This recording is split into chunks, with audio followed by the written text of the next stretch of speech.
Hello guys, in this video I am going to show you how to search for a product by scanning in its barcode or QR code on the Oysho application. But first I just want to mention, don't forget to subscribe to my channel, because at 10,000 subscribers I am going to show you my whole YouTube revenue statistics and growth strategy, how to make money online. Now let's jump into it. First of all, open the application on your phone. Then you should tap on this search button down below, which is the second option. After that, you can see this QR code button at the top of the screen next to the search bar, so tap on it.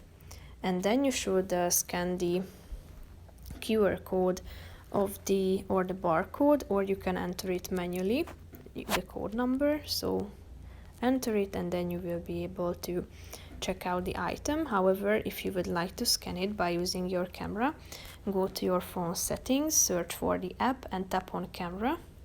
And as you go back to the app, repeat the steps. So tap on this search icon and then you should scan the barcode. And if the product is still available, you will be able to find it and you will be directed to the product. So that's pretty much it for this video, guys. See you in the next one. Bye bye.